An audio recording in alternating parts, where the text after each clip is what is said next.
Assalamualaikum warahmatullahi wabarakatuh. Perkenalkan, nama saya Muhammad Holil, NIM 211105020002. Di sini saya dari kelas ES1 dari angkatan 2021. Saya akan mempresentasikan tentang prinsip-prinsip ekonomi Islam. Yang pertama yaitu pengertian prinsip ekonomi Islam. Prinsip ekonomi Islam itu merupakan upaya atau usaha yang mengatur atau menjalankan perekonomian yang berlandaskan dengan syariat Islam. Jadi, segala sesuatu yang berkaitan dengan proses transaksi atau proses perekonomian itu pelaksanaannya diatur oleh syariat Islam itu sendiri. Semisal contoh kita mau bertransaksi. Ya, transaksi itu apa yang udah diajarkan oleh syariat Islam itu sendiri. Juga tentang kita tata cara berekonomi. Juga sama, kita mengingat bahwa perekonomian itu berlandaskan tentang syariat. Selanjutnya yaitu tentang pengertian prinsip umum ekonomi Islam. Adapun prinsip umum ekonomi Islam itu yakni yang pertama yaitu prinsip keesaan atau prinsip tauhid. Dalam pandangan perspektif tauhid, di mana dalam pandangan kita itu berekonomi atau kita itu melakukan suatu perekonomian, itu masih mengingat kepada Tuhan kita, bahwasanya apa yang kita lakukan itu selalu ada di pantauan Tuhan kita, yakni kita mau berekonomi, mau bertransaksi, tidak ada yang namanya kita melakukan kecurangan atau melakukan ketidakadilan, karena mengingat dengan kita berekonomi itu dipantau oleh Tuhan kita sendiri. Yang kedua yakni prinsip keadilan, di mana prinsip ini berarti adil, yaitu tidak menzolimi, kita tidak menzolimi kepada, semisal contoh di sebuah perdagangan kita melakukan jual beli, yakni kita tidak menzolimi pedagang yang lain. Semisal contoh kita tidak memprovokasikan pedagang yang lain agar pembeli itu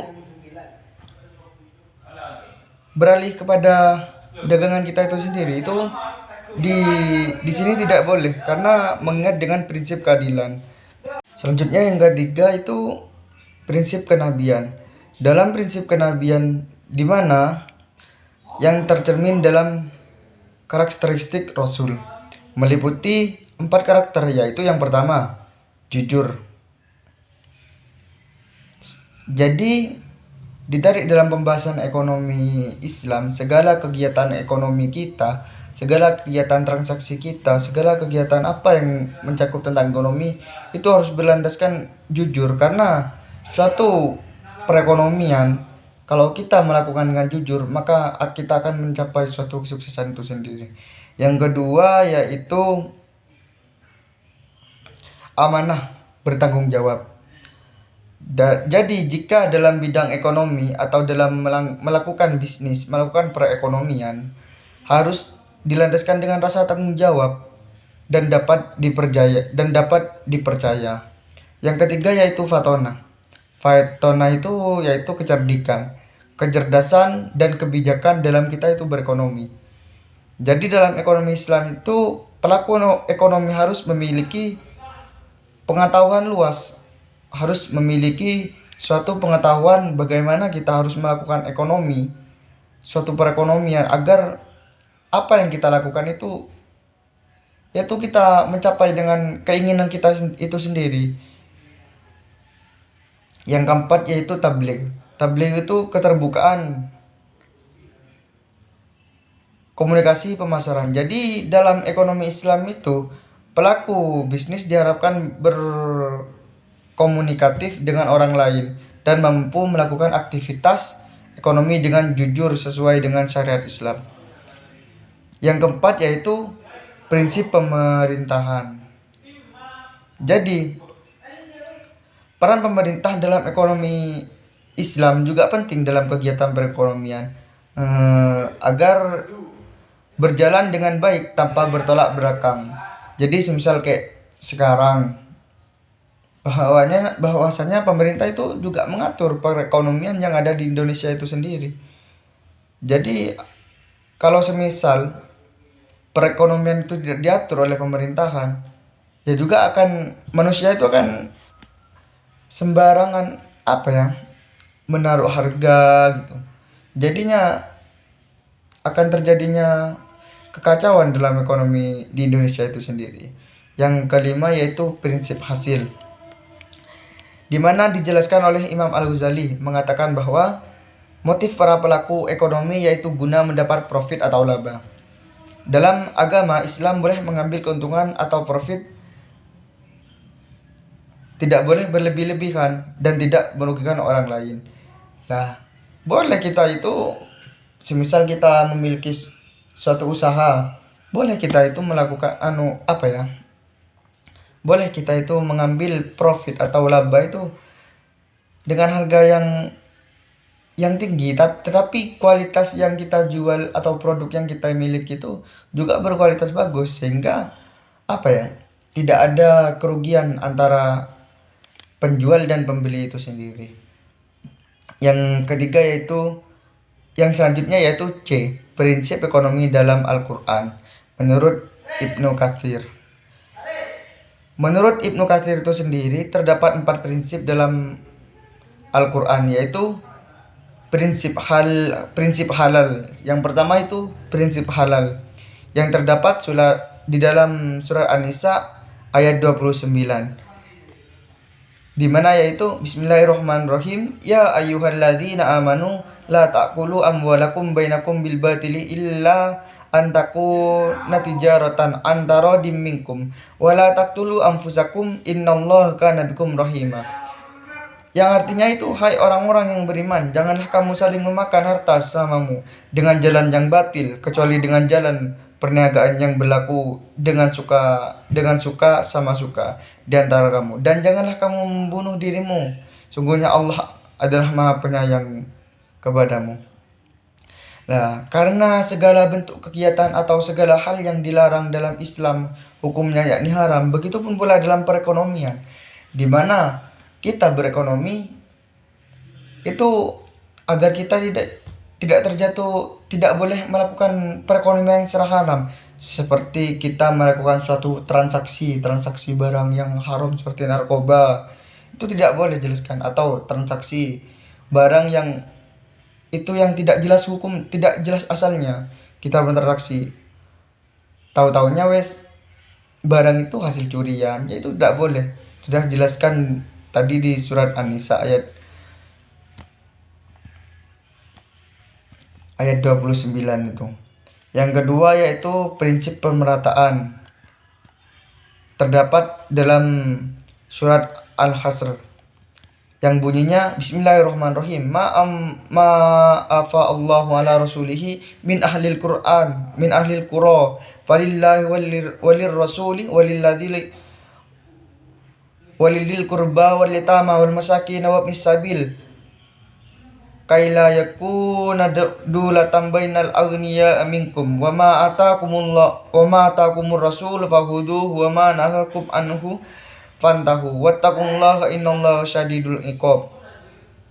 Artinya yaitu apa saja harta rampasan yang diberikan Allah kepada Rasul yang berasal dari penduduk kota-kota, maka adalah untuk Allah, untuk Rasul, kaum kerabat, anak-anak yatim, orang yang miskin, dan orang-orang yang dalam perjalanan, supaya harta itu jangan beredar di antara orang-orang kaya di antaramu. Apa yang diberikan Rasul kepadamu maka terimalah, dan apa yang dilarangnya bagimu maka tinggalkanlah, dan bertakwalah kepada Allah, sungguhnya Allah amat keras hukumnya. Dengan adanya prinsip diharapkan dalam kegiatan ekonomi tidak ada sistem ekonomi monopoli khususnya. Jadi harus dalam pemerataan itu semua untuk kalangan, tidak berfokus atau tidak memilih-milih atau antara orang kaya dan orang miskin. Semisal kita bertransaksi, oh jadi dia orang miskin, Jadi kita tidak akan mendapatkan hasil yang banyak gitu.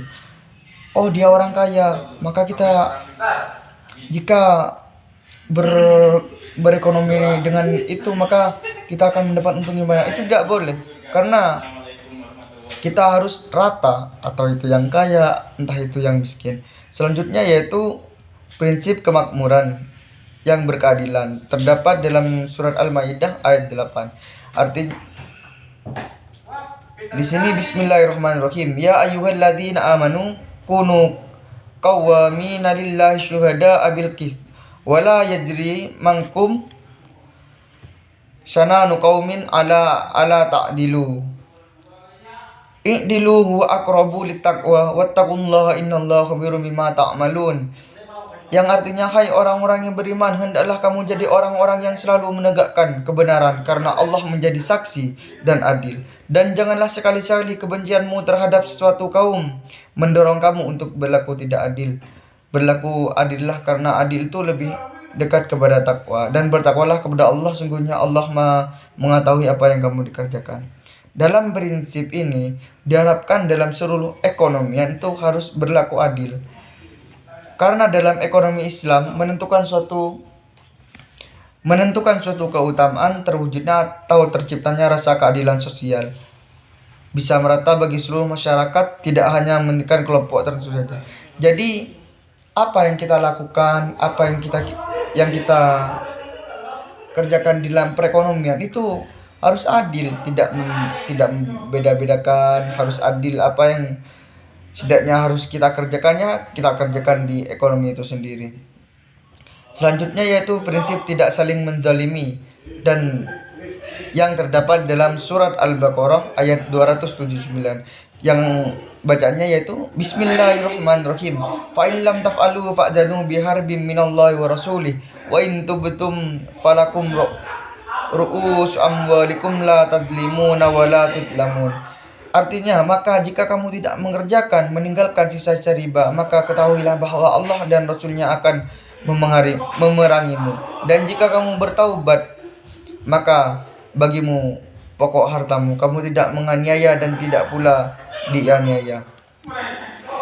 Jadi dalam prinsip ini, larangan saling menzalimi pada kegiatan perekonomian Islam itu dilarang keras oleh syariat Islam itu sendiri. Kejahatan atau kezaliman pada kegiatan ekonomi dapat terwujud dalam segala bentuk transaksi, hingga di dalamnya akan mengandung unsur riba. Jadi larangan untuk menzalimi kita itu udah dijelaskan di Al-Quran itu sendiri, bahwasanya kita itu tidak boleh zalim kepada semisal rekan bisnis kita. Semisal kita mempunyai usaha, yaitu kita tidak boleh zalim kepada rekan bisnis kita itu sendiri, sehingga perekonomian yang kita lakukan itu juga akan berkembang dengan pesat, juga akan mendapatkan intinya kita itu akan apa yang kita tujukan itu akan tercapai itu. Selanjutnya yaitu D, tujuan prinsip ekonomi Islam.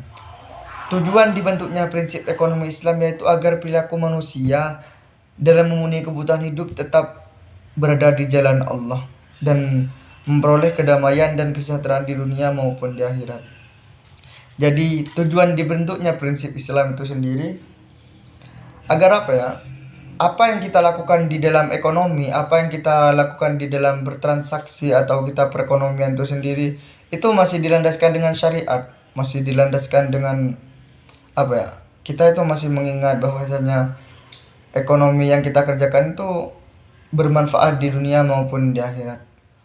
Mungkin cukup itu yang bisa saya sampaikan. Wallahul muwaffiq ila aqwamit thoriq. Wassalamualaikum warahmatullahi wabarakatuh.